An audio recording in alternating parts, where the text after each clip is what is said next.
noches. ¿Cómo ha ido la tarea? ¿Cómo ha ido el estudio? ¿Hemos leído Daniel 7, sí o no? ¿Quién ha leído Daniel 7? ¿Quién ha hecho el homework? ¿Puedo ver las manos? Hay algunos que están tímidos como... Me dormí en la mitad del capítulo. ¿Fácil o difícil?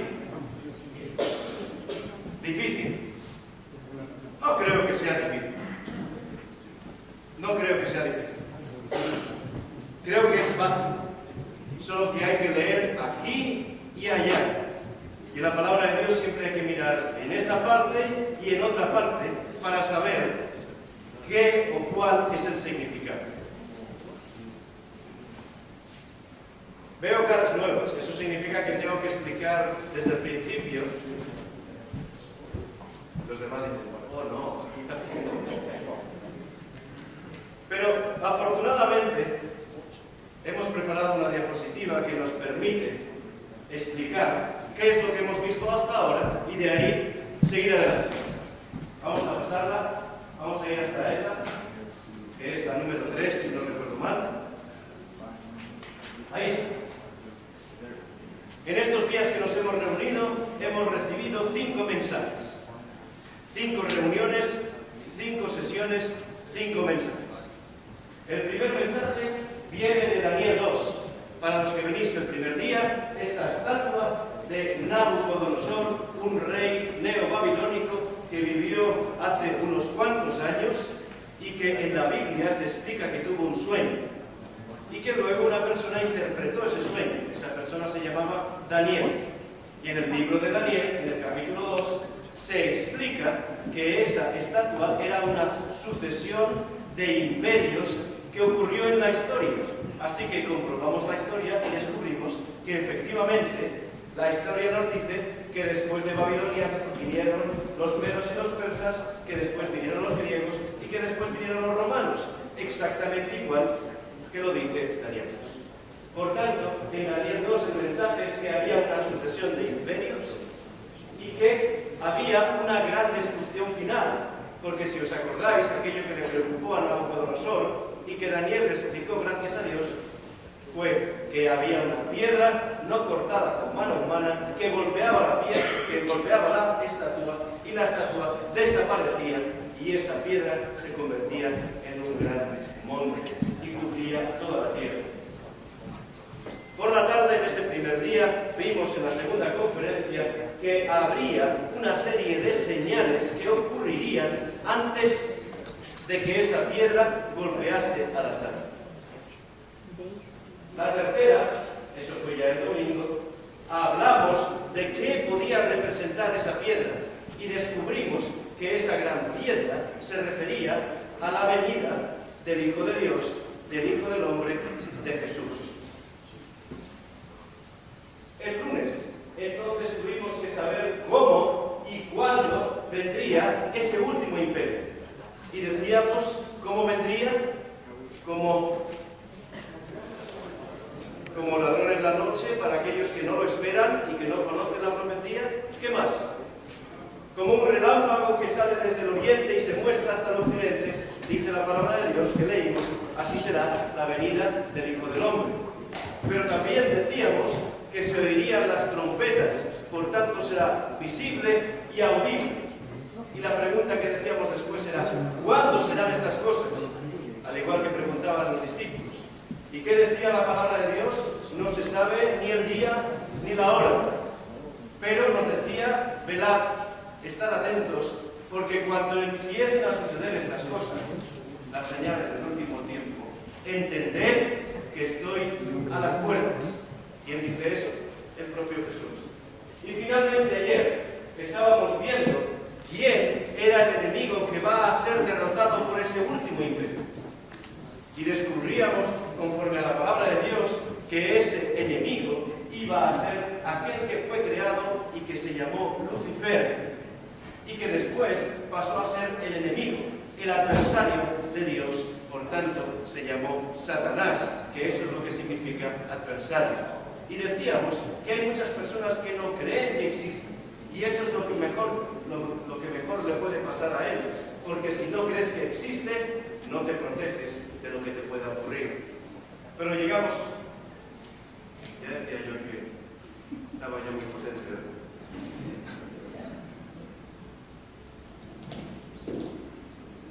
¿Y me habéis escuchado bien? Yo he preocupado todo el día por la voz y me escuchaban hasta el final de la... Pero aquí tenemos a Luis que siempre está al quite de todo. Habrá que bajar un poquito, gracias. Por tanto, decíamos que ese enemigo era el que iba a ser derrotado por esa gran piedra, definitivamente. Pero también descubrimos que la manera de demostrar las acusaciones falsas que Satanás había dicho acerca de Dios fue por medio de la muerte de Cristo en la cruz, en la que demostró la justicia perfecta de Dios y el amor que no tiene cabida y que es increíble. Hasta ahí habíamos llegado, pero descubrimos algo más.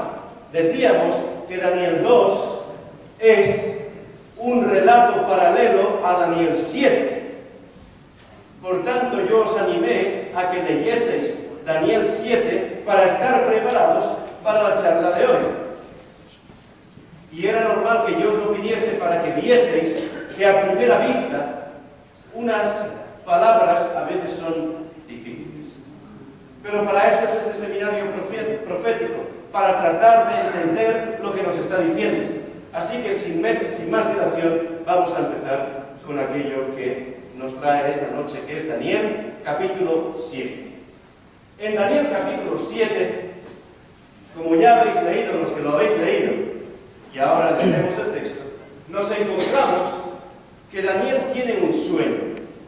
Y en ese sueño él ve una serie de fieras que salen del mar.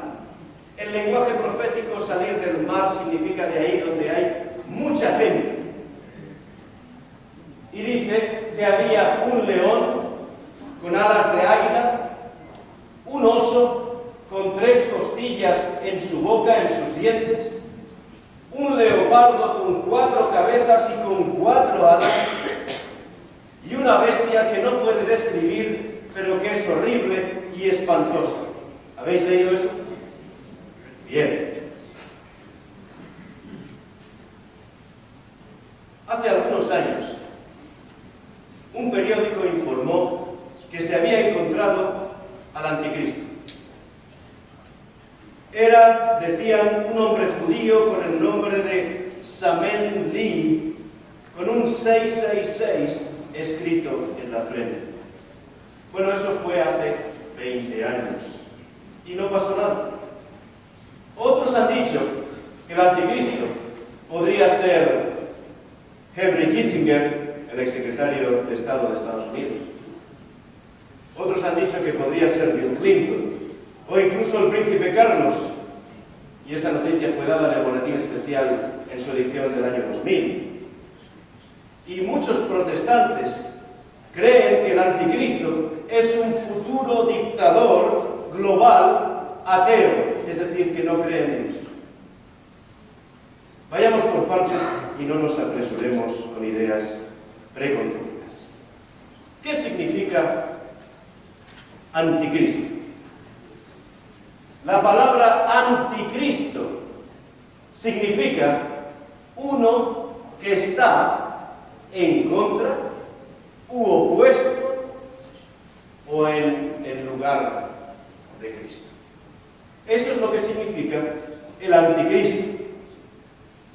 Tomemos de nuevo nuestro libro guía, la Biblia, para encontrar el verdadero significado a ese nombre anticristo, que hemos escuchado aquí y allá y que no sabemos muy bien de dónde viene. Ahora ya no debería ser sorpresa para vosotros que el anticristo, es decir, aquel que está en contra de, el que está opuesto a, o el que está en el lugar de Cristo, sea mencionado en Daniel, en las cartas de Juan y en el libro que se llama Revelación de Jesucristo, es decir, el Apocalipsis, así como los escritos de Pablo, un seguidor de Jesús. La pregunta es entonces, ¿quién o qué es el anticristo? Y para comprenderlo, tenemos que empezar con Daniel 7. En Daniel 7, Daniel soñaba con 4 grandes bestias que salían del mar. Hemos dicho, un león con alas de águila, un oso con costillas ahí en los dientes, 3 costillas, luego un leopardo con 4 cabezas y 4 alas, y hemos dicho una bestia indescriptible, terrible, impresionante, que él no puede describir y que tiene dientes de hierro. En Daniel 2 veíamos que en el sueño había 4 reinos. 4 reinos había en el sueño de Daniel 2. Babilonia, Medo-Persia, Grecia y Roma. Y después, posteriormente, Roma se divide, ¿verdad? Pero hay 4 imperios. ¿Y qué encontramos aquí? 4 bestias. El león, el oso, el leopardo y la bestia que no puede ser descrita. Nos estará diciendo Daniel que el sueño de Daniel 7 es una explicación aún más clara del sueño de Nabucodonosor II.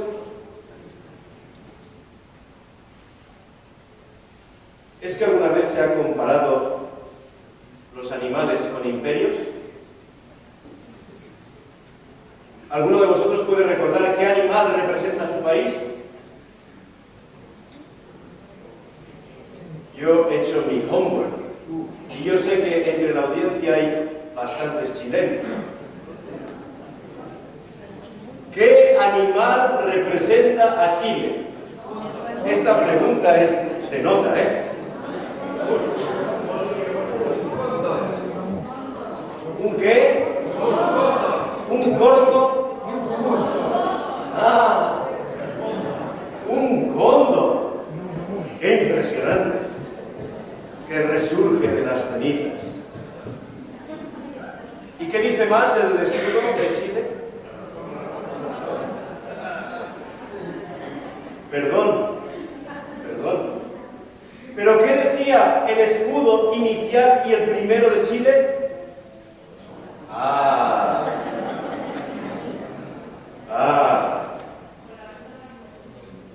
Bueno, la verdad es que en el escudo de Chile hay 2 animales.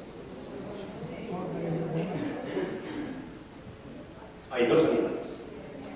Un huemul y un cóndor. Pero en el primer escudo de Chile, y ahí os he cogido a todos, ¿sabéis cuál era el nombre? No era por la razón o por la fuerza. ¿Sabéis cuál era? Una frase en latín. Post tenebras lux. Después de las tinieblas, la luz. ¡Qué impresionante! Después de la oscuridad aparece la luz. Y es impresionante cómo vemos que hay animales que representan a un país como el cóndor. En España también tenemos el cóndor, pero también tenemos el águila imperial. Pero también España representada por el toro. ¿Por qué representamos a Estados Unidos normalmente? Muy bien, el águila del cuello blanco. ¿Por qué representado Inglaterra? Por un león. ¿Por qué representado Francia? Por un gallo. Y así podríamos seguir toda la noche. Pero lo que estamos viendo es que siempre los imperios han sido representados por un animal. Vamos a leer qué dice el texto. La primera era como león y tenía alas de águila. Yo estaba mirando hasta que sus alas fueron arrancadas y fue levantada del suelo y se puso enhiesta sobre los pies a manera de hombre y le fue dado corazón de hombre. Todas estas características corresponden con la primera bestia.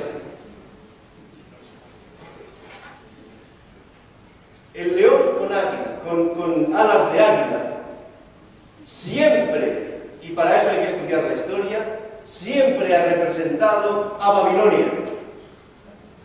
La Babilonia que gobernó desde el 605 hasta el 539 a.C. El león siempre se ha visto como el rey entre los demás animales. Incluso el color de su pelaje se asemeja al oro. Inteligente, astuto, líder y depredador extraordinario. Por tanto, este era un símbolo apropiado para el imperio de Babilonia, porque aún se pueden ver en las paredes de la antigua Babilonia que está en el Museo de Berlín. Casi todo está en el Museo Británico, pero esto está en el Museo de Berlín. Y se pueden ver perfectamente las puertas de Babilonia. ¿Y qué tienen las puertas de Babilonia? Unos leones con alas de águila. La historia, de nuevo, nos confirma lo que está en el texto bíblico. O tendríamos que decir al revés. La Biblia confirma lo que dice la historia. Las alas de águila denotan sin duda la rapidez con que Babilonia extendió sus conquistas en el tiempo de Nabucodonosor II. Pero ese reino empezó a debilitarse. Ya no era una bestia. Se convirtió en algo vencible. Y dice, antes, por favor, un poquito antes. Y dice, y fue levantada del suelo en ese deseo de ser el mejor, y el imperio se convirtió en un hombre. El hombre que fue eliminado por Ciro y que se llamaba Belsasar. Y dice, y se puso iniesta sobre los pies a manera de hombre, y le fue dado corazón de hombre, con lo cual perdió la fiereza, le fueron arrancadas las alas, perdió la potencia y finalmente fue eliminado. ¿Qué viene después? Para aquellos que habéis hecho vuestra tarea. Y he aquí otra segunda bestia. Si me pones el texto, lo podré leer. Gracias. ¿Semejante a qué? A un oso, la cual se alzaba de un costado más que del otro. ¿Os dais cuenta que nos está dando detalles que son necesarios para entender de qué o a qué se refiere? Y tenía en su boca 3 costillas entre los dientes, y le fue dicho así: levántate y devora mucha carne. Claro, Jonathan, si la cabeza de oro era Babilonia, cuando uno ya ha leído Daniel 2 sabe que ahora que viene los medos y los persas. Y la pregunta que nos tenemos que hacer es que las características que están ahí nos están identificando a los medos y a los persas. ¿Quién dice sí o no? Cualquiera dice que no. ¿Por qué sí o no? ¿Cuáles son las características del imperio medo-persa? El imperio medo-persa gobernó desde el 539, decíamos, el primer día, hasta el 331 a.C. Solo hay que leer un libro de historia para darse cuenta que la historia afirma que los persas eran mejores en inteligencia y los medos en la fuerza bruta, podríamos decir. Los persas necesitaban a los medos para poder vencer a las demás naciones. Por eso dice el texto que se alzaba más de un costado que del otro, porque los persas eran superiores a los medos. Y eso cualquier libro de historia te lo dice. Pero hay otra característica. Dice que llevaba 3 costillas en la boca o entre los dientes. ¿Qué significa realmente eso? Una vez que tú has devorado la carne, ¿qué es lo que te queda? Los huesos. Quiere decir que esos 3 costillas tienen representar algo que han sido devorados. ¿Qué podría ser? Qué inteligentes. No habéis mirado el libro de historia, pero sabéis ya la historia. Dice la historia que los medos y los persas vencieron a Lidia, que estaba en la actual Turquía, a Babilonia y a Egipto. ¿La historia confirma la Biblia o es la Biblia la que confirma la historia? La Biblia se escribió antes de que ocurriese la historia. ¿Quién confirma a quién? La historia confirma que la Biblia tenía razón y que se había profetizado la Biblia y que se cumplió. Afirman los historiadores, cuando uno lee sobre los medos y los persas, que se asemejaban a un oso por su crueldad y sed de sangre, así como el oso es un animal cruel y voraz.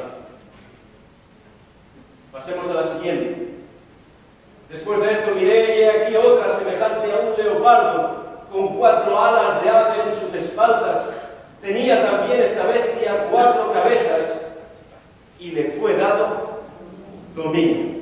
Yo no sé cuántos de vosotros os acordáis de la imagen que pusimos sobre Grecia y cómo Grecia había alcanzado hasta prácticamente todo el oriente y que Grecia lo había adquirido de los medos y los persas y había extendido su dominio hasta todo el mundo conocido en ese tiempo. Y ahora nos está diciendo que esta tercera bestia le fue dado dominio. Si decíamos que la primera era Babilonia, que la segunda tenía que representar a los medos y a los persas, ¿qué imperio representa la tercera bestia? Grecia. ¿Cuáles son las características de esta tercera bestia? El leopardo con 4 cabezas representa el imperio griego, que gobernó la región de Oriente Medio desde el 331 al 168 a.C. Si hay en el mundo animal un animal rápido, ese es el leopardo. Me diréis, Jonathan, hay uno más rápido que es el guepardo. Está bien, pero son de la misma familia, son todos felinos. Pero el leopardo, resulta que este leopardo no es un leopardo cualquiera. Este lleva turbo. Este tiene 4 alas.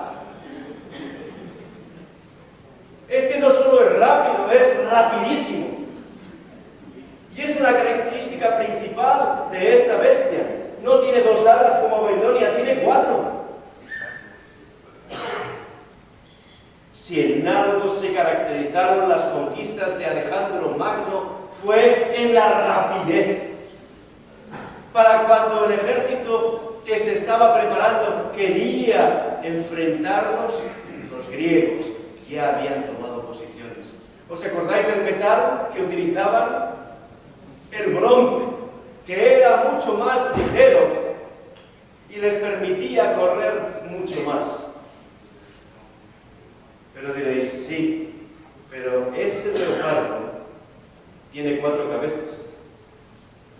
¿Y sabéis qué representaban las 4 cabezas? Un imperio que tenía 4 cabezas. Sí, hasta ahí llegamos. ¿Qué significa? Vamos a buscar la historia. ¿Qué ocurrió cuando Alejandro Magno murió? ¿Terminó el imperio griego? No terminó el imperio griego. Si leemos la historia, descubriremos que el imperio griego fue dividido entre ¿quién? 4 generales que tenía Alejandro Magno. ¿Quiénes fueron? Casandro, Lisímaco, Seleuco y Ptolomeo. Después de esto miraba yo en las visiones de la noche, y he aquí la 4ª bestia, espantosa y terrible y en gran manera fuerte, la cual tenía unos dientes grandes de hierro. Devoraba y desmenuzaba y las sobras hollaba con sus pies y era muy diferente de todas las bestias que vi antes de ella. Y tenía 10 cuernos. ¿Veis alguna similitud entre Daniel 2 y Daniel 7 ahora? Ya hemos dicho que teníamos a Grecia, así que esta tiene que corresponder ¿a quién? A Roma. Y curiosamente nos da unos detalles ahí para ver si te das cuenta de que te estoy dando las pistas para que entiendas lo que estoy diciendo. Dice que tenía los dientes, ¿de qué material? De hierro. Y nosotros veíamos que la estatua tenía, ¿qué material en las piernas? Hierro. Pero también veíamos en la estatua que el imperio llegaba hasta las puntas de los dedos de los pies. Es verdad que dividido en hierro y barro cocido. Pero, ¿cuántos de vosotros tenéis 10 dedos en vuestros pies? ¿Todos? Entonces somos todos iguales. Y decíamos, cuando estudiábamos Daniel 2, que los imperios serían divididos y que habría unos fuertes y otros débiles. Se cumple también con esta historia, con esta profecía de Daniel 7.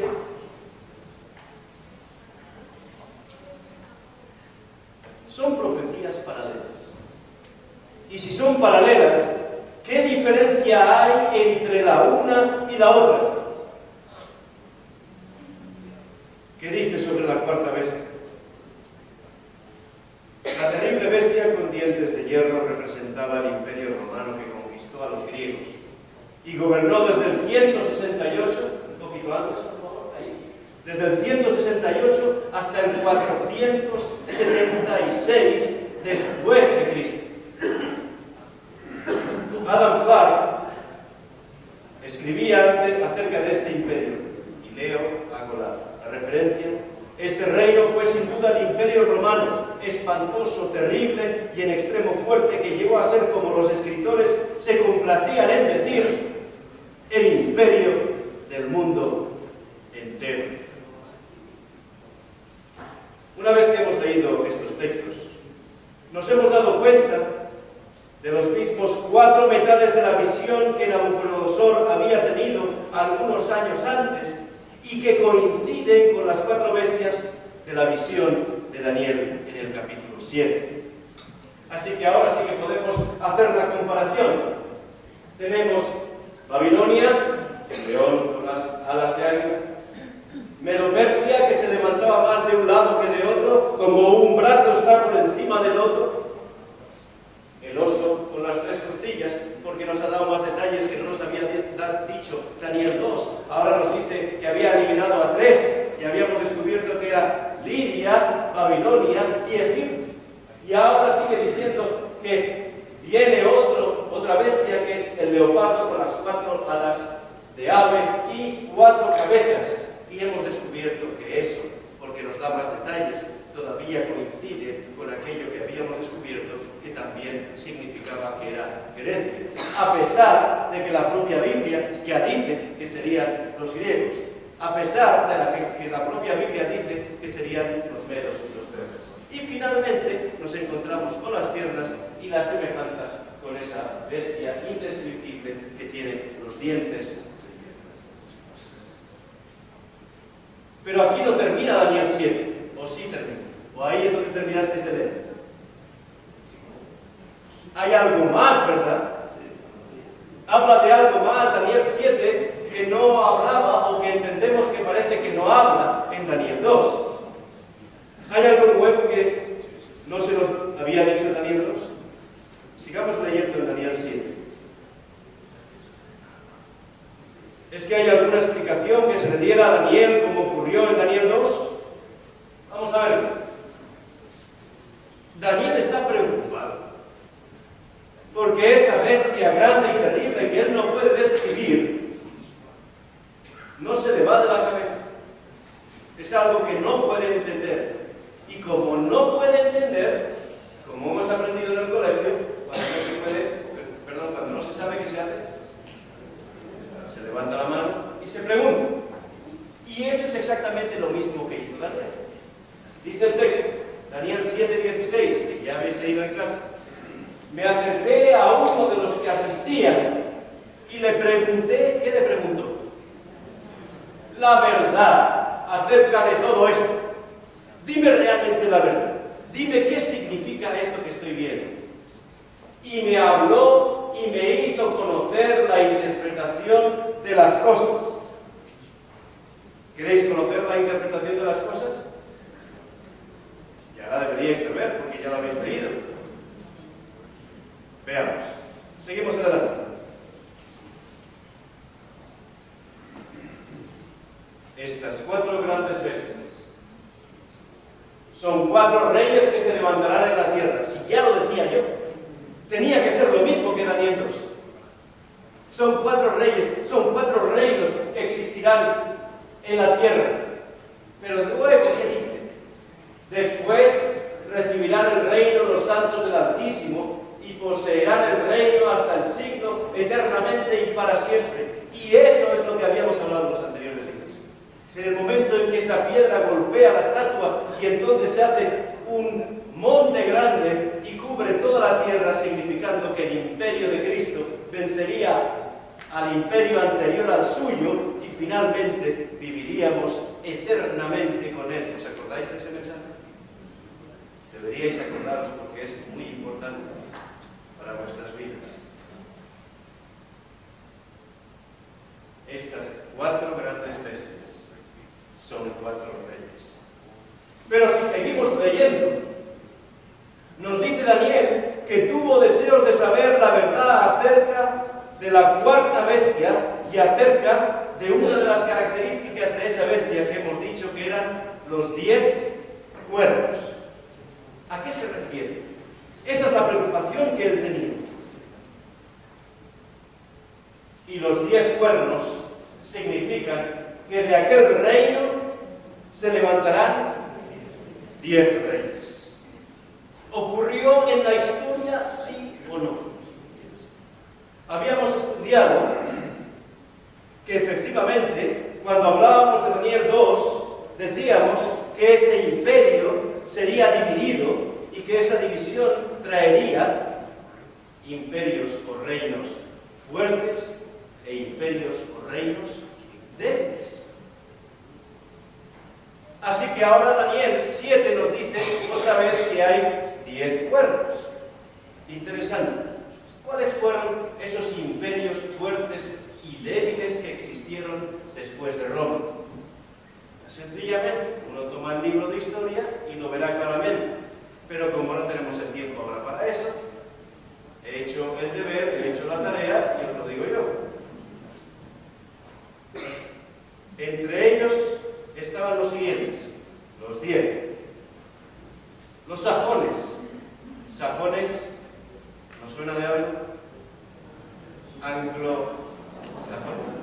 Por tanto, los sajones, ¿dónde estaban? En el imperio o en la parte más alta del imperio romano, en Gran Bretaña. Luego estaban los francos, los alamanes, Alemania, los burgundios, este es un poco más difícil, Suiza, los lombardos, Italia, los visigodos, España, los suevos, esto es más difícil, Portugal, y los 3 últimos que eran débiles. ¿Y sabéis lo que dice la historia que pasó con estos 3 que eran débiles? Fueron destruidos. ¿Cuáles son estos 3? Los érulos, los vándalos y los ostrogodos. Pero en particular su atención se dirigió a uno de los 10 cuernos, un cuerno pequeño. Dice el texto, seguimos, mientras yo contemplaba los cuernos, he aquí que otro cuerno pequeño salía entre ellos, y delante de él fueron arrancados, efectivamente, La profecía está confirmando la historia. ¿Qué dice aquí? Fueron delante de él arrancados 3 cuernos de los primeros, de los 10 primeros. 3 fueron arrancados y surge un cuerno pequeño. Daniel 2 no había llegado hasta ahí, ¿verdad? Esta es una nueva información que nos da Daniel en Daniel 7. ¿Qué representa ese cuerno pequeño? La profecía es confirmada por la historia. Esta es una clara referencia a 3 poderes, a 3 reinos arrianos que fueron derribados antes de que pudiera establecerse este otro cuerno pequeño. Los érulos, hemos dicho, ya os doy las fechas, 493 después de Cristo. Los vándalos, 534 después de Cristo. Y los ostrogodos, que fueron los últimos en ser derrocados, el 538 después de Cristo. ¿Y qué dice más el texto? Y he aquí que este cuerno tenía ojos como de hombre y una boca que hablaba grandes cosas. Y hablará, dice el versículo 25, palabras contra el Altísimo. ¿Quién es el Altísimo? En esta misma visión, Daniel vio al Hijo del Hombre aparecer. Y ese es uno de los textos que utilizamos cuando hablamos de la piedra que venía y golpeaba la estatua. ¿Cuál es ese texto? Uno como Hijo de Hombre, y le fue dado dominio, gloria y reino para que todos los pueblos, naciones y lenguas le sirvieran, y su dominio es dominio eterno.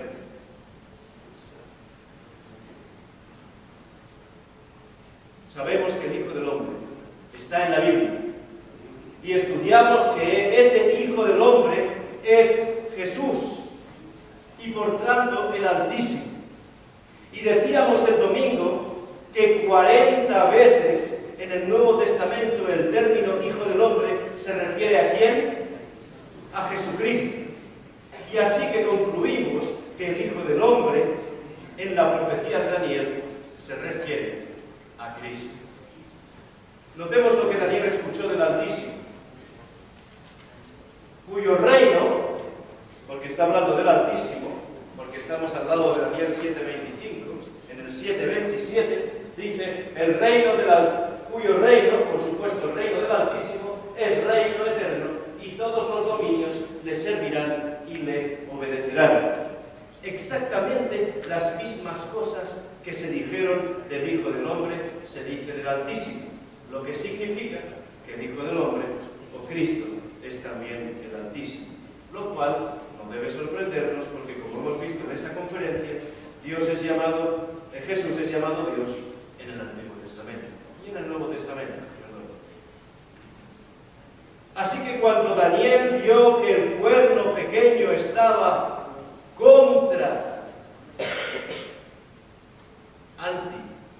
en contra del Altísimo, significaba que estaba contra o anti el Hijo del Hombre, que es Cristo. Y así, este cuerno pequeño podría ser llamado aquel que está en contra de ¿quién? En contra de Cristo. Un poder que está en contra de Cristo, o en el lugar de Cristo.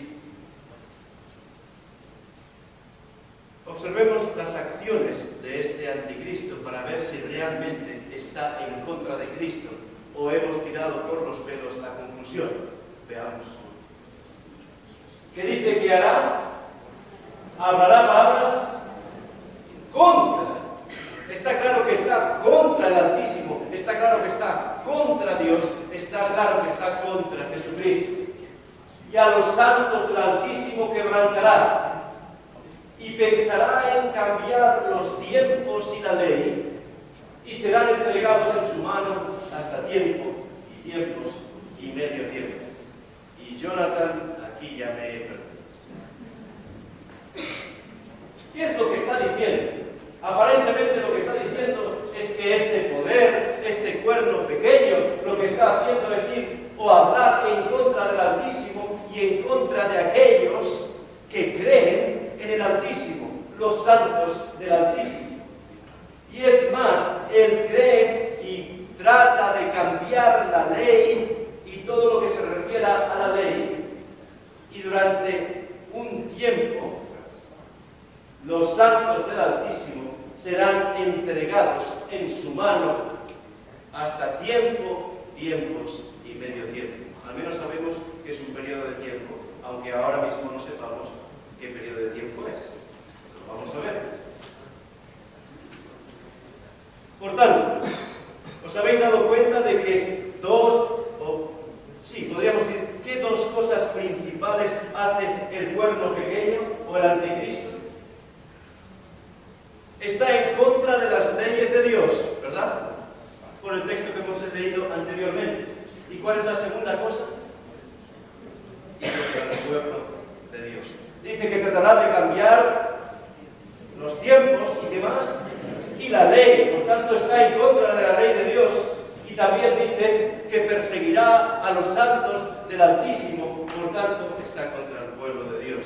Y estas son las dos características de aquel poder que está enfrentado o en contra de Cristo.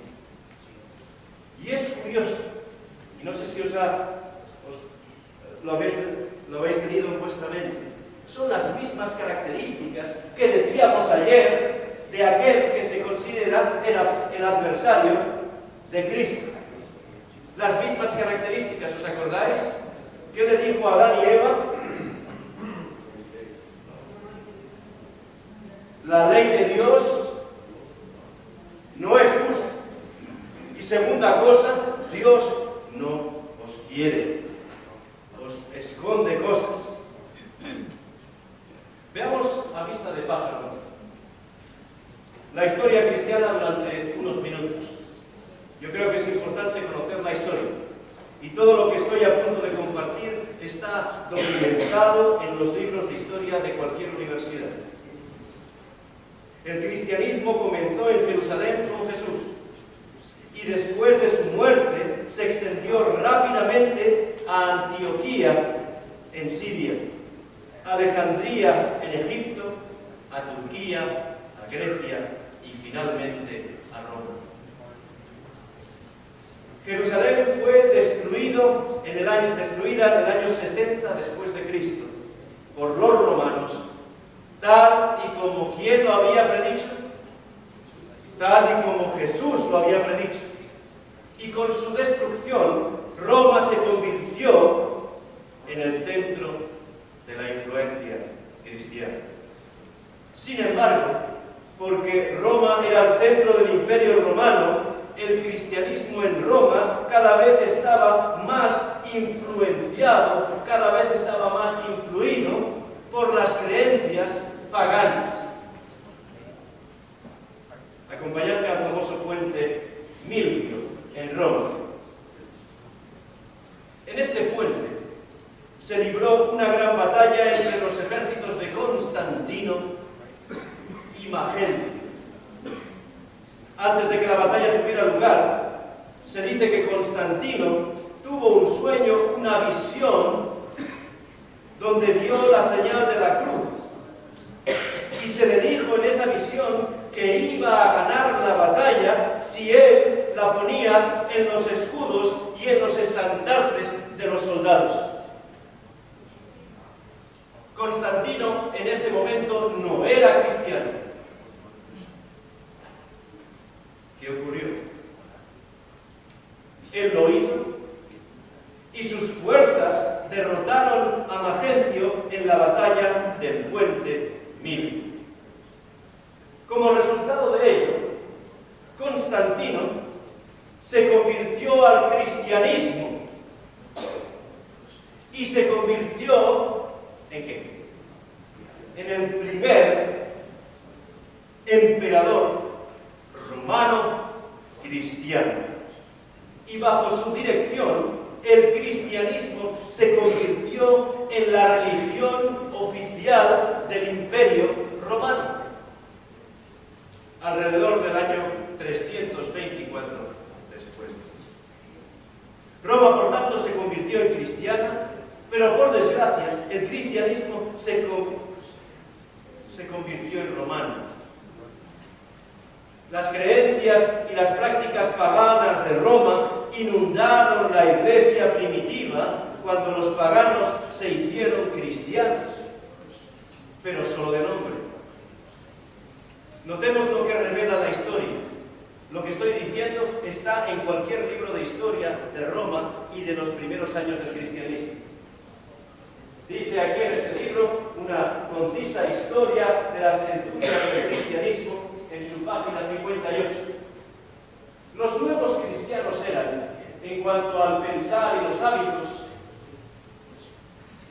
como los mismos paganos antiguos. Su aumento en las iglesias no acabó con el paganismo. Por el contrario, las hordas de paganos bautizados significó que el paganismo había diluido las energías morales del cristianismo, organizado hasta el punto ¿de qué? De la impotencia. Esto es lo que dice la historia, esto es lo que está diciendo el libro de historia. Roma occidental se derrumbó entre el 351 y el 476 después de Cristo. Durante este tiempo, y volvemos a lo que decíamos antes, 3 naciones se oponían a los obispos de Roma: los érulos, ya lo conocéis, los vándalos y los ostrogodos. ¿Y qué pasó entonces? Nos dice la historia que los obispos de Roma fueron a los emperadores que estaban en ese momento viviendo en Estambul o Constantinopla, en Turquía, en busca de ayuda. Y después de haber transcurrido algunos años, los emperadores romanos destruyeron a esas 3 naciones, barriéndolas completamente. Tan solo estoy leyendo la historia.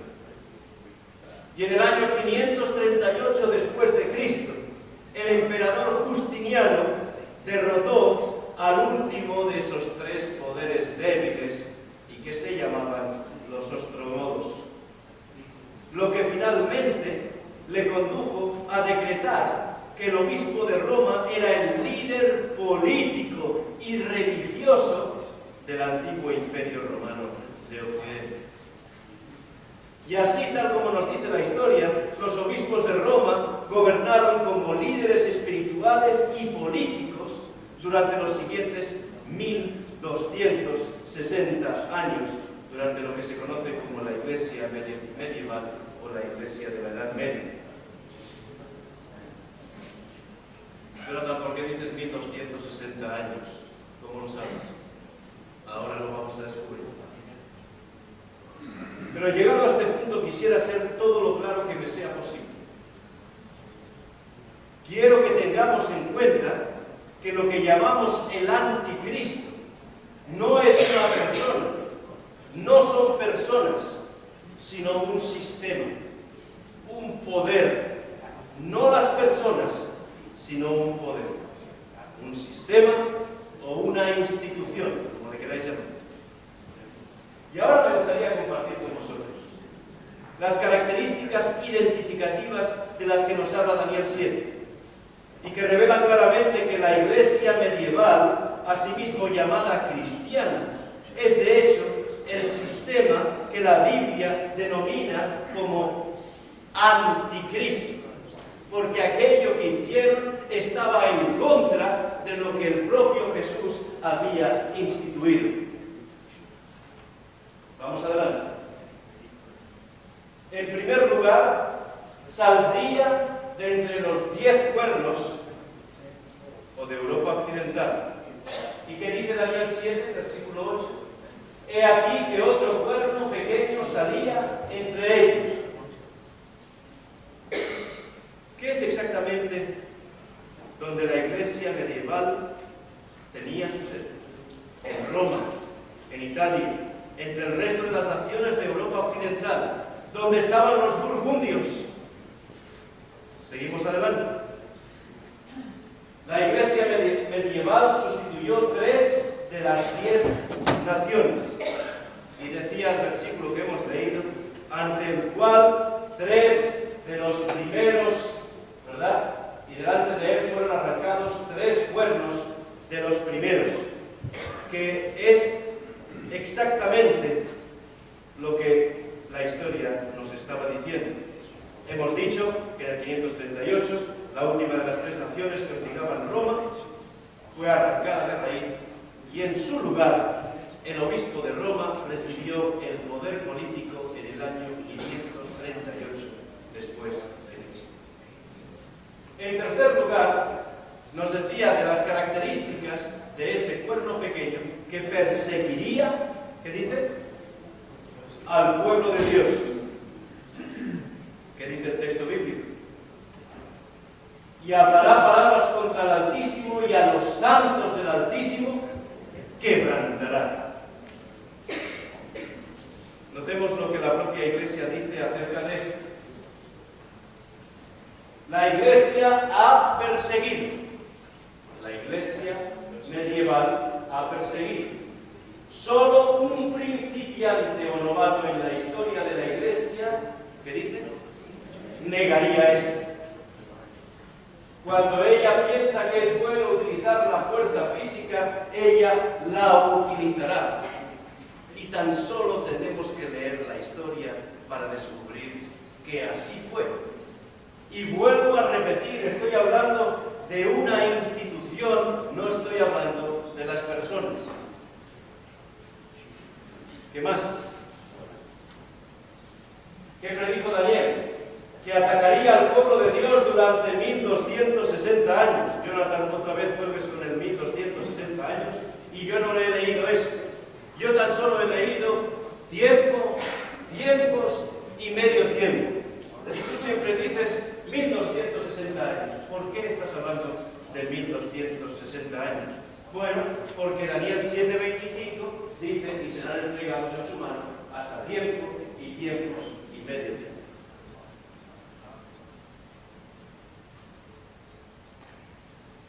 ¿Cómo se obtienen los 1260 años de tiempos, tiempos y medio tiempo?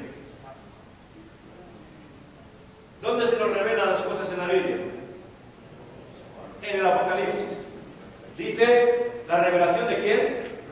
De Jesucristo. Y si entendemos que lo que estamos estudiando es entender la historia para entender a Cristo, tiene que estar claramente establecido en el Apocalipsis qué significa tiempo, tiempos y medio tiempo. Así que nos vamos a Apocalipsis capítulo 12, donde, tal como veíamos ayer, Juan ve una gran guerra entre una mujer y la serpiente, que también llamamos dragón.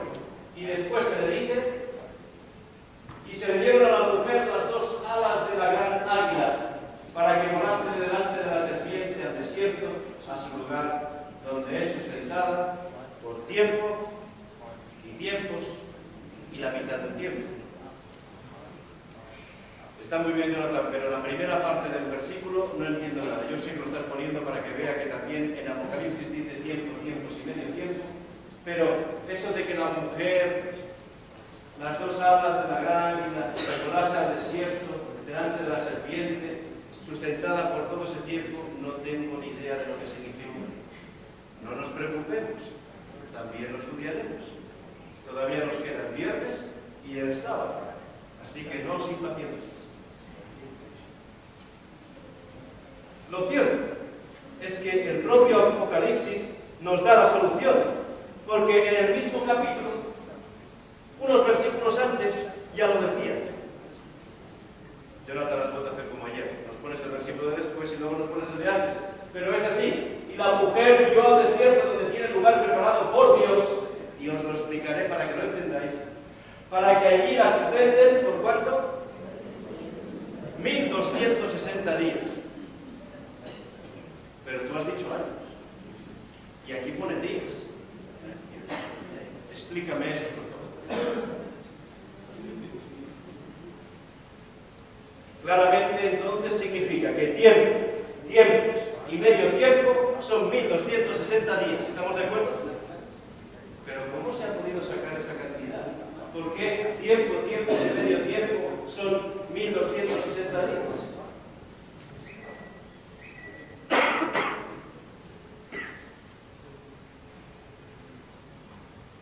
un tiempo, dos tiempos digamos que es el doble de uno, el mínimo del plural.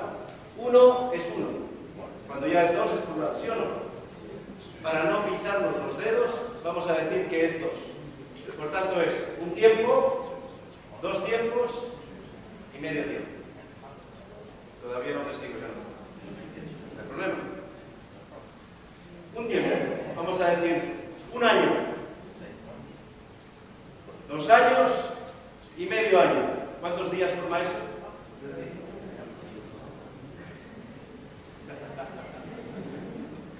A ver las matemáticas.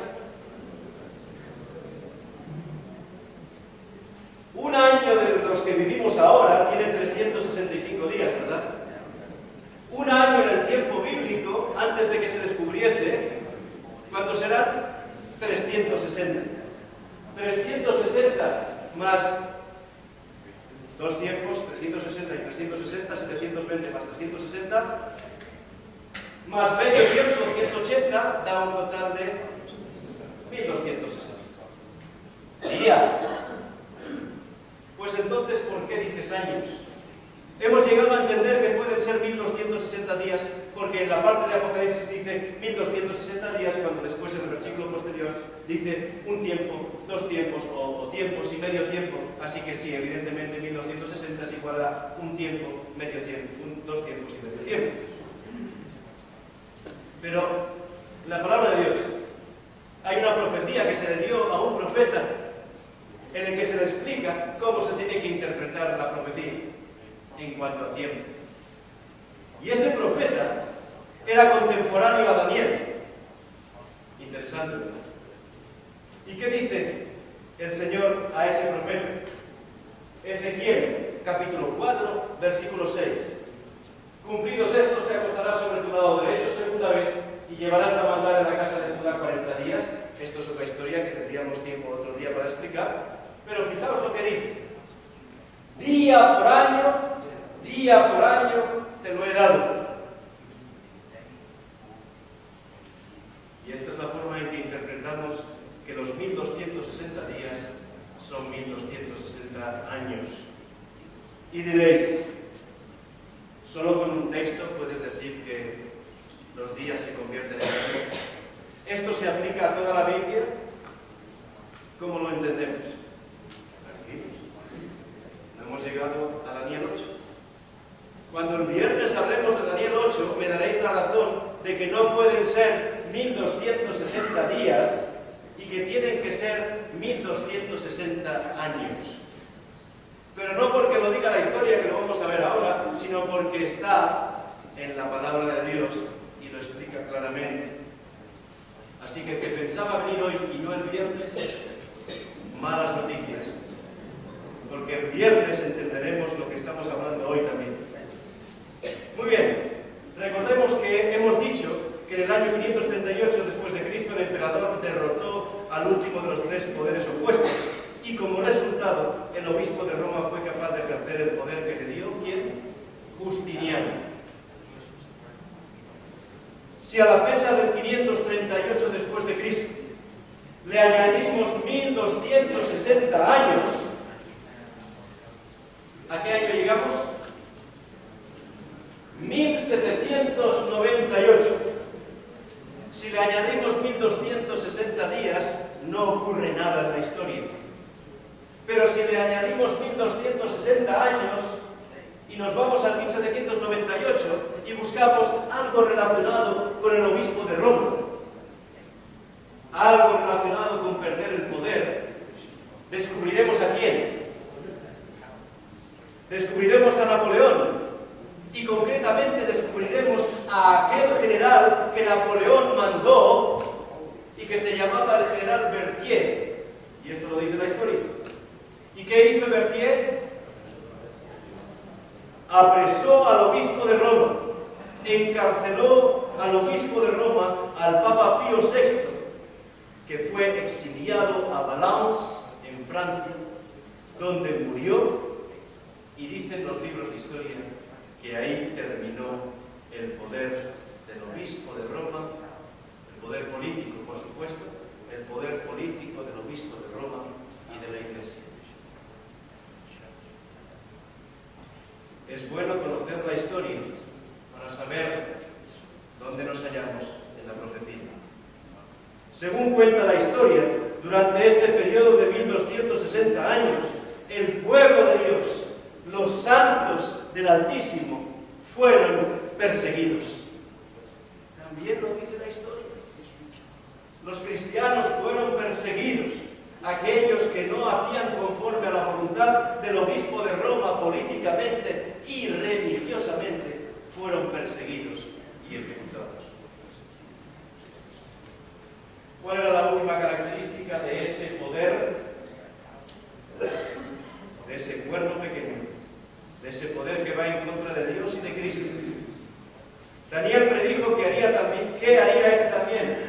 Cambiaría los mandamientos de Dios, dice el texto, y pensará en cambiar los tiempos y ¿qué más? Y la ley. Y en la Biblia, cuando habla de la ley, está hablando de los 10 mandamientos. Cuando habla de las demás leyes, dice las leyes y les pone el objetivo detrás.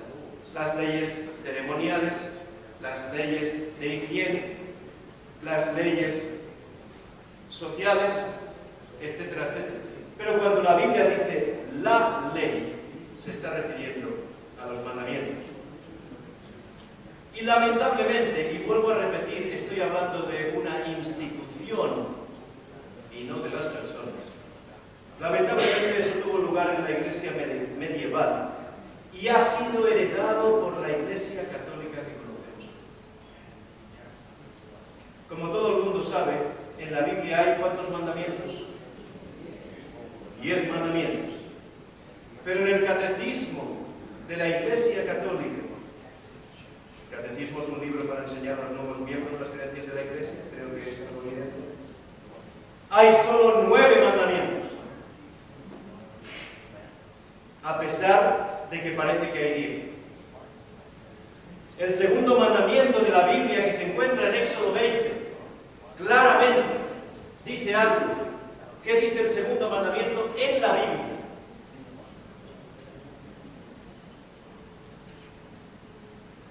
El segundo mandamiento en la Biblia prohíbe hacerse estatuas y postrarse a ellas. Ese mandamiento ha desaparecido por completo del catecismo. ¿Cómo entonces tienen lo que parece ser como 10 mandamientos? El 10º mandamiento de la Biblia ha sido dividido en 2, haciendo como 9º mandamiento donde nos dice que no codiciarás la mujer de tu prójimo, y creando como el 10º mandamiento, no codiciarás los bienes de nuestro vecino. Pero yo os hago una pregunta. ¿Codiciar la mujer de tu prójimo no es lo mismo que codiciar los bienes ajenos? ¿Qué diferencia hay? Codiciar. ¿Os acordáis de la codicia? ¿Qué decíamos de codiciar? Desear algo y que harías todo lo posible, lo bueno y lo malo, para conseguirlo, ¿verdad? Solo hay un mandamiento: no codiciarás los bienes ajenos, y por supuesto ahí se incluye la mujer de tu prójimo. Pero esto no lo digo yo, queridos amigos, lo dice la palabra de Dios. La Biblia en Éxodo 20 dice claramente cuáles son los mandamientos.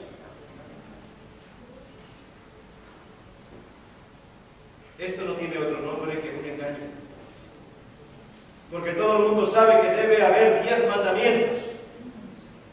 Y la profecía bíblica es tan minuciosamente precisa que Daniel en el capítulo 7 predijo hace tanto tiempo que este poder intentaría cambiar la ley de Dios. ¿Habéis oído hablar del camino del becerro? No. Un día un becerro vagó por el bosque y al hacerlo hizo una pista. Al día siguiente un perro siguió los pasos del becerro. Entonces un hombre vino al día siguiente siguiendo el camino del becerro. Y entonces todo el mundo empezó a utilizar ese camino del becerro al caminar por el bosque. Y finalmente incluso condujeron sus carros por el bosque, por ese camino,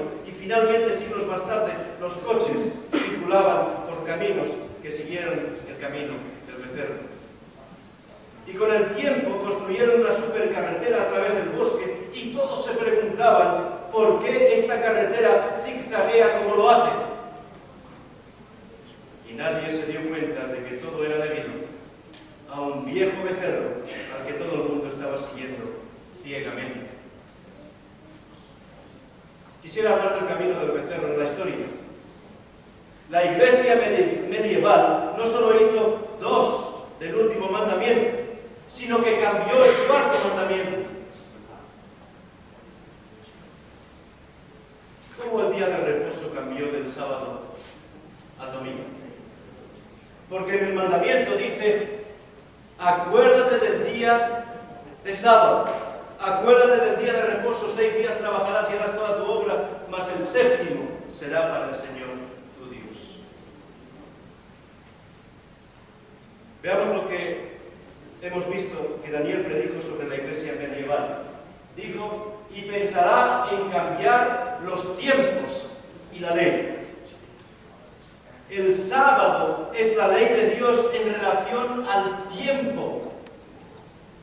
La palabra de Dios predijo el intento de cambiar el día de reposo 2500 años atrás.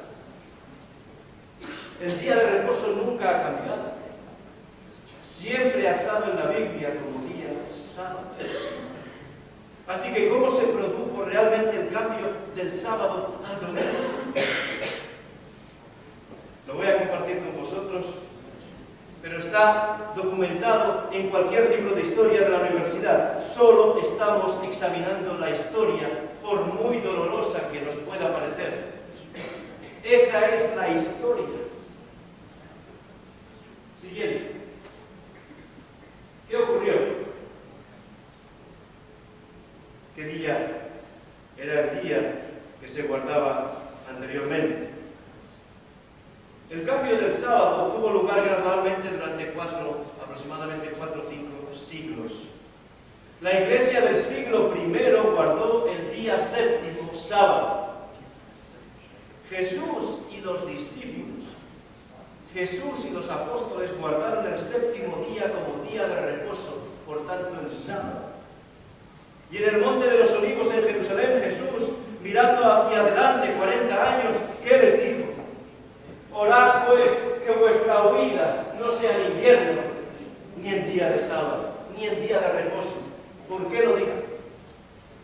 Jesús pidió que orasen para que dentro de 40 años, cuando venían los romanos, no tuvieran que escapar el sábado porque se perderían las bendiciones del sábado que el mandamiento dice claramente. Porque el sábado no es un día normal, es un día bendecido, santificado y en el que Dios reposó de toda su obra. Pablo llegó a Antioquía en Turquía y notemos lo que tuvo lugar allí. Cuando salieron ellos de las sinagogas de los judíos, los gentiles les rogaron que el siguiente día de reposo les hablasen de estas cosas. ¿En qué día se reunían? En el día de sábado. El siguiente sábado se juntó casi toda la ciudad para oír la palabra de Dios. Esto está ¿dónde? En el texto bíblico, Hechos 13, 42 y 44. Pero aún hay más. Notemos lo que Pablo hizo en Tesalónica, en Grecia, donde pasó 3 semanas. Llegaron a Tesalónica, donde había una sinagoga de los judíos, y Pablo, como acostumbraba, fue a ellos y por 3 días de reposo discutió con ellos.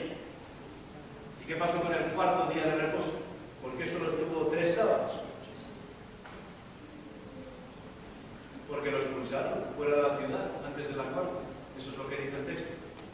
Es evidente que el sábado es el día 7º sábado de la Biblia, desde el Génesis hasta el Apocalipsis, porque no hay ninguna parte de la Biblia que diga que el mandamiento ha sido cambiado. No hay ninguna parte en la que Jesús cambie ese mandamiento.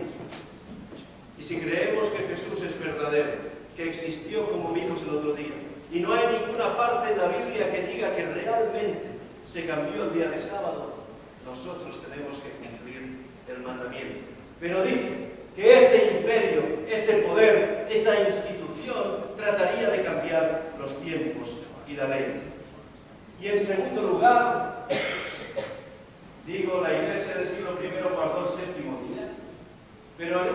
principio ambos, el sábado y el domingo, se han observado desde el segundo al quinto siglo de nuestra era.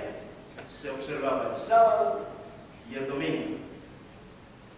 Pero notemos lo que los registros antiguos nos dicen. Libro de Historia. El pueblo de Constantinopla y en casi todas las partes se reúnen juntos, ¿en qué día? En el sábado, así como en el primer día de la semana, que la costumbre no se observa en Roma o en Alejandría. ¿Y qué pasó después? Dice el texto: casi todas las iglesias en todo el mundo celebran los sagrados misterios, la cena del Señor, en el sábado de cada semana. Historia eclesiástica. Esto es un libro de historia eclesiástica. Sin embargo, los cristianos de Alejandría y en Roma, a causa de una antigua tradición, ¿qué dice? Han dejado de hacerlo. En tercer lugar, la adoración pagana al sol llevó a la Iglesia de Roma a cambiar el sábado por el domingo. ¿Cómo fue posible que los cristianos de Roma dejaran de adorar el sábado y empezaran a adorar el domingo? Los antiguos romanos practicaban el culto al sol. Y dice más, la enciclopedia que habla sobre la Biblia y sobre la historia: sábado, una palabra hebrea que significa reposo. El domingo, Sunday, que en el inglés está claro, en el español domingo significa Dominus Dei, que es el nombre que se le puso después, el día del Señor, Dominus Dei. Fue el nombre dado por los paganos al primer día de la semana, porque era el día en que adoraban al Rey Sol.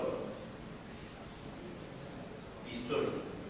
Tan solo estoy leyendo el libro de historia, porque la adoración al sol era muy común en el mundo antiguo. Los egipcios e incluso los israelitas lo practicaron cuando estaban lejos de Israel y adoraban al sol al igual que los egipcios.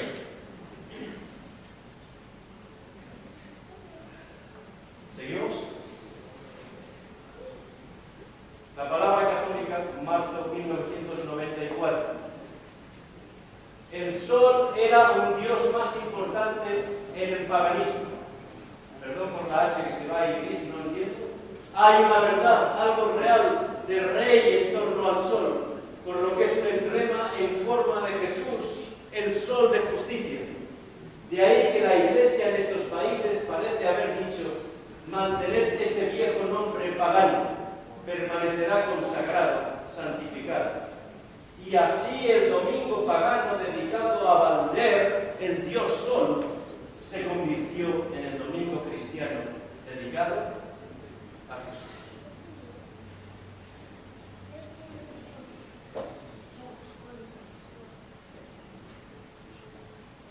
Ahora, por supuesto, la mayoría de los cristianos no adoran al sol, pero aceptaron el mismo día pagano del sol en honor al Hijo de Justicia Jesús, con el fin de influir a sus amigos paganos.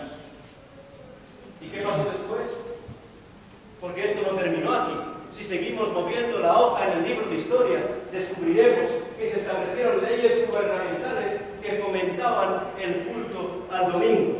Y así podemos leer en la siguiente cómo Constantino, aquel que se había convertido al cristianismo, según él, en el venerable día del sol, dijo, y esta es una orden de parte de Constantino: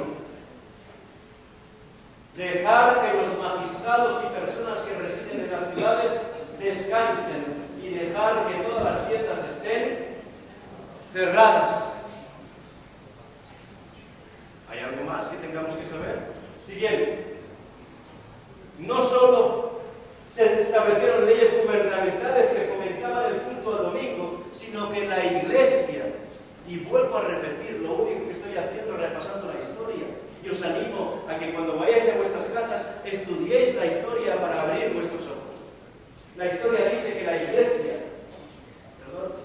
la Iglesia prohibió la adoración en sábado. ¿Dónde está el texto que lo dice? Aquí lo tenemos. El concilio de Laodicea, concilio muy importante en la Iglesia, 325 después de Cristo. ¿Qué dice? Los cristianos no deben judaizar, es decir, no deben guardar el sábado y estar inactivos el sábado, sino que deben especialmente honrar el día del Señor. Y como cristianos deberán, si es posible, no trabajar en ese día. No obstante, si se les encuentra judaizando, ¿qué dice el texto? Serán excluidos del cuerpo de Cristo, serán excluidos de la Iglesia.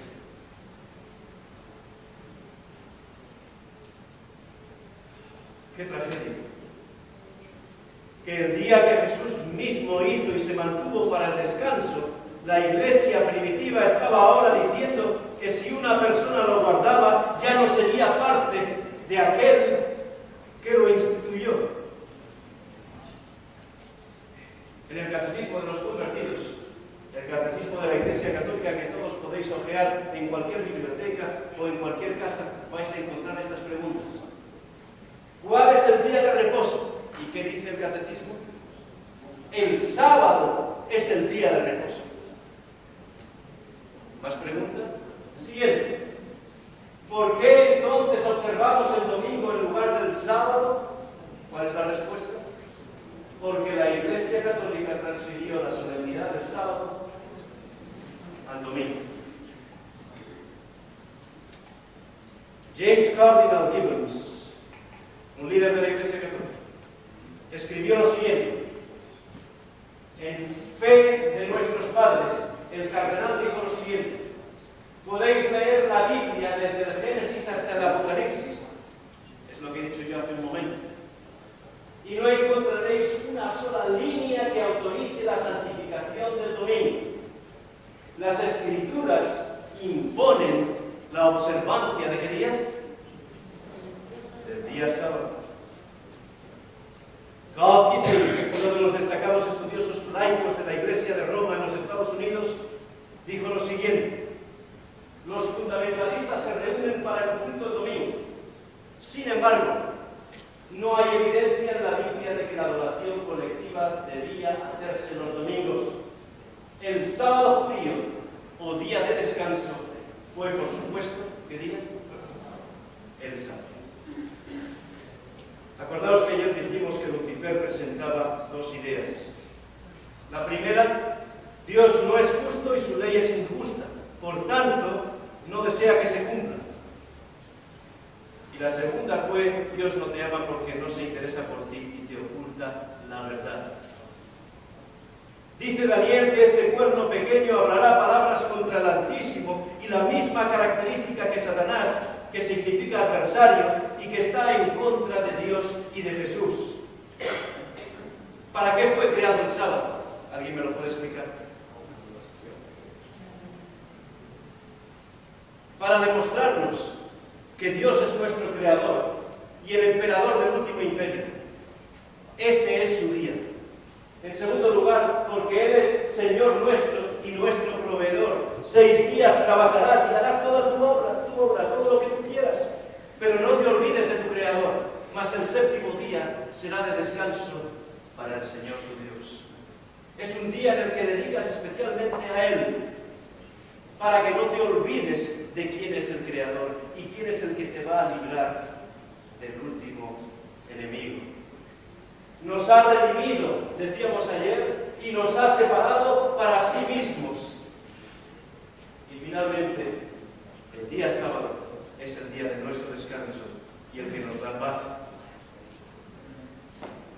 Queridos amigos, ¿cuál es la guía para nuestro camino en la vida? ¿Lo que dicen los hombres o las instituciones o lo que dice la palabra de Dios? Es algo que os tenéis que preguntar personalmente en vuestras casas. ¿Sigo lo que dice la palabra de Dios, que he visto en estas conferencias, que es cierta, que se cumple, que tiene profecía y que el Señor cuida de nosotros y nos tiene preparado lo mejor para nuestra vida? ¿O seguimos lo que los hombres dicen?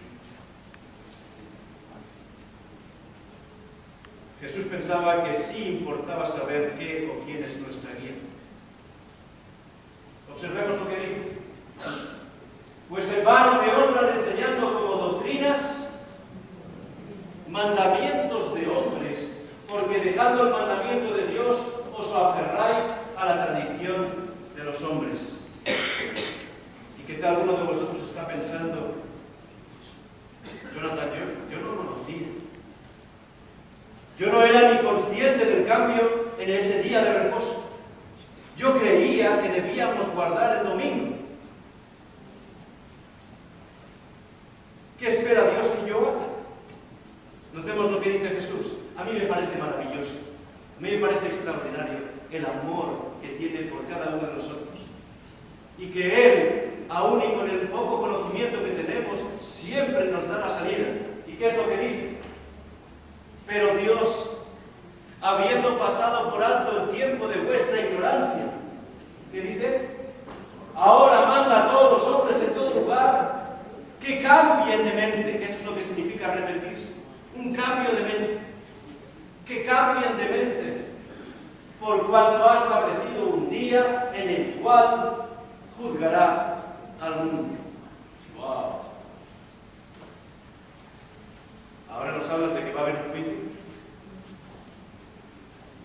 Y yo os pregunto, ¿habéis leído Daniel 7? ¿Cómo termina Daniel 7? ¿Cómo termina Daniel 7? Y con ello voy a terminar. Daniel 7, 26 y 27. Pero se sentará el juez. ¿Y qué ocurre? Y le quitarán su dominio. ¿A quién? Al enemigo de Dios. Le quitarán su dominio para que sea destruido y arruinado hasta el fin. Y que el reino y el dominio y la majestad de los reinos debajo de todo el cielo sea dado al pueblo de los santos del Altísimo, cuyo reino es reino eterno. Y todos los dominios le servirán y obedecerán.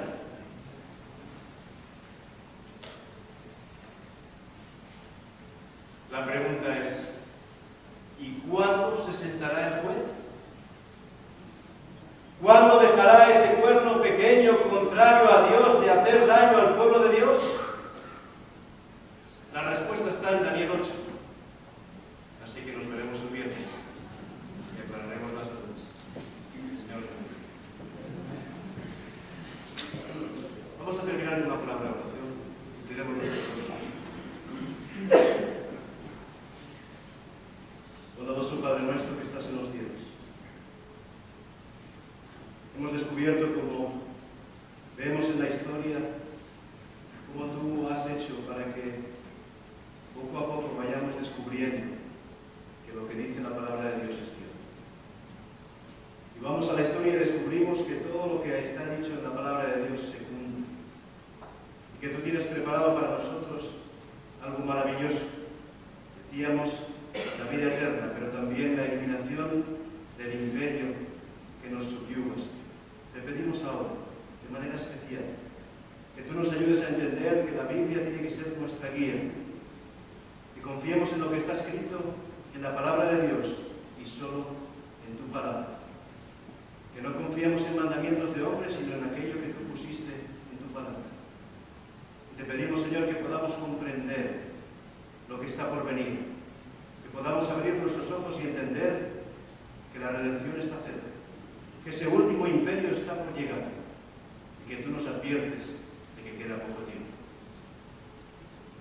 No debemos dejar, Señor, en el día de hoy de lado a todos aquellos que están enfermos, los que por diversas causas no han podido venir a estar aquí con nosotros y escuchar tu palabra. Que tú les des sanidad, que tú les recuperes, que tengan salud física, así como tenga que ser la espiritual. Te pedimos, Señor, que tú nos sigas ayudando a crecer espiritualmente, a aprender más sobre ti